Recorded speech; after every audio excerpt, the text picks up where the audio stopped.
আমরা ছোট ছোট ছোট ছোট উঠান বৈঠক করব, জবাবদিহিতা দিতে হবে, কোথাও কিছু একটা ষড়যন্ত্র চলছে। তাই বলেছে যে এত সংস্কার টংস্কার হচ্ছে, কি হবে? একজন বন্দুক পাট করে বলে বসেছে, কিছুই হবে না। যার যা ইচ্ছা করে চলে যাবে, সেটি করা যাবে না। ষড়যন্ত্র থেমে যায়নি, জনগণের কাছে আমাকে ফিরে যেতে হবে।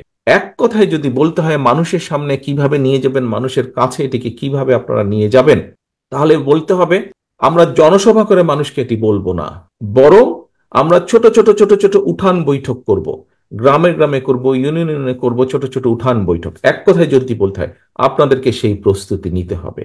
আপনাদেরকে উঠান বৈঠক বলতে যেই কালচারটি আমাদের রাজনীতিতে আছে, আমাদের দলের নেতাকর্মীরা বিভিন্ন পর্যায়ে বিভিন্ন সময় করে থাকেন, সেই উঠান বৈঠকের প্রস্তুতি নিতে হবে। মূল দলের নেতৃত্বে অঙ্গ সহযোগী সংগঠন সকলে মিলে ভাগ হয়ে টিম টিম করে আপনাদেরকে যেতে হবে।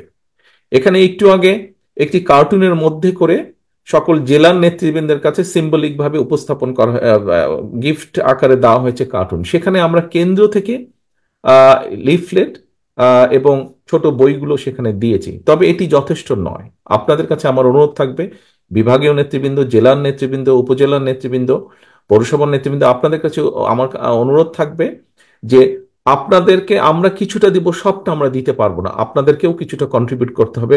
আরো যেগুলো লাগবে দয়া করে আপনারা সেগুলো প্রিন্ট করে নেবেন। তবে প্রিন্ট করতে গেলে স্বাভাবিক কিছু ভুল হতে পারে, ভুলটি যাতে না হয় সেই জন্য আমরা বিভাগীয় নেতৃবৃন্দের কাছে আমরা ওটা সফট কপিটা দিয়ে দেবো, যাতে সহজেই কোনো ভুল ত্রুটি ছাড়াই আপনারা প্রেস থেকে ওটা প্রিন্ট করে নিতে পারবেন। এখন প্রিয় সহকর্মী বৃন্দ, এখানে অনেকগুলো প্রশ্ন এসছে। আহ আপার হাউসে যারা আছে, খুব সম্ভব ওখান থেকে আমাদের তিতুমির কলেজের বোধহয় একজন ছাত্র, সে তার একটা কথা বলেছিল। তার কথার সাথে কম বেশি কিছুটা আমি একমত। দুদিন আগে আমরা যখন ফর্মালি রিলঞ্চ করেছিলাম এই 31 দফাটিকে ঢাকার একটি হোটেলে, সেখানে আমি একটি কথা বলেছিলাম। কথাটি ছিল যে জনগণের রাজনৈতিক এবং অর্থনৈতিক মুক্তি যদি না হয়, জনগণের রাজনৈতিক এবং অর্থনৈতিক মুক্তি দুটোই দরকার, তাহলে যেই সংস্কারই করি, যাই করি আমরা, কোনোটিই কাজে লাগবে না। অর্থাৎ রাজনৈতিক মুক্তি কি?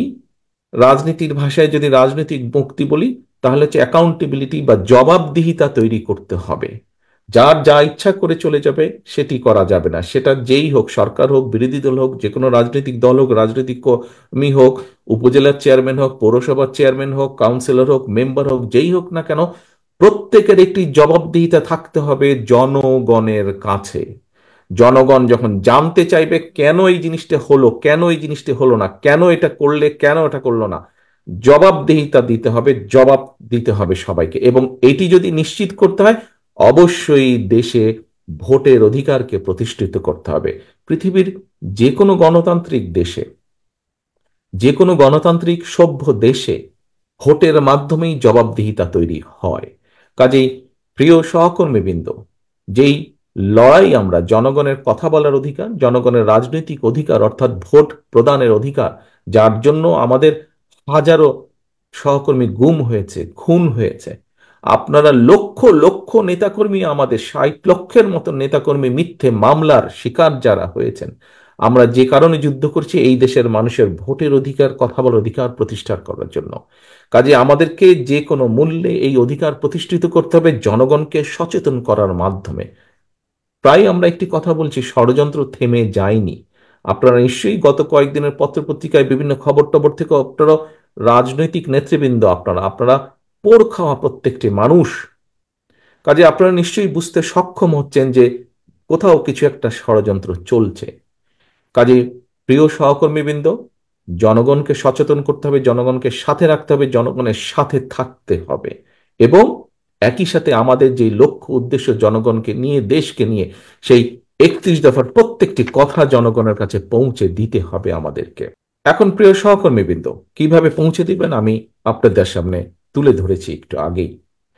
কাজেই আমাদেরকে জনগণের ভোটের অধিকার যেমন প্রতিষ্ঠিত করতে হবে, ভোটের অধিকার প্রতিষ্ঠিত করলেই কিন্তু জনগণ তখন জবাব চেতে শুরু করবে। অর্থাৎ একজন ব্যক্তি নির্বাচিত হবে, তার যখন ভয় থাকবে, সে যেই পর্যায়ে হোক না কেন, গ্রামের মেম্বার হোক, ইউনিয়ন পরিষদের চেয়ারম্যান হোক, উপজেলার চেয়ারম্যান হোক, জেলা পৌরসভার চেয়ারম্যান হোক, কাউন্সিলর হোক, সংসদ সদস্য হোক, মন্ত্রী হোক, প্রধানমন্ত্রী হোক, যেই হোক না কেন, যখন সে জানবে যে জনগণের কাছে আমাকে ফিরে যেতে হবে, সেটি ভোটের জন্য হোক, জবাবদিহিতার জন্য হোক, যেটাই হোক, তখন কিন্তু সে চিন্তা করবে দুবার। কোনো একটি কাজ করার জন্য সে দুবার চিন্তা করবে। আমাদেরকে যে কোনো মূল্যে জনগণের এই অধিকার, জনগণের কাছে জবাবদিহি করার এই বিষয়টি আমাদেরকে নিশ্চিত করতে হবে। একটি দেশের রাজনীতি যদি রুগ্ন হয়, সেই দেশের অর্থনীতি রুগ্ন হতে বাধ্য। এবং সেই দেশের অর্থনীতি যদি রুগ্ন হয়, রাজনীতি যদি রুগ্ন হয়, তাহলে সেই দেশের শিক্ষা, সেই দেশের স্বাস্থ্য, সেই দেশের বিচার ব্যবস্থা, সেই দেশের প্রশাসন সবকিছু রুগ্ন হয়ে যাবে। মানুষ কোনো সুফল কোনোভাবেই পাবে না। কাজেই প্রথম কাজ হচ্ছে আমাদের দেশের মানুষের রাজনৈতিক অধিকারকে প্রতিষ্ঠিত করা, জবাবদিহিতাকে প্রতিষ্ঠিত করা। সিম্পল ব্যাপার।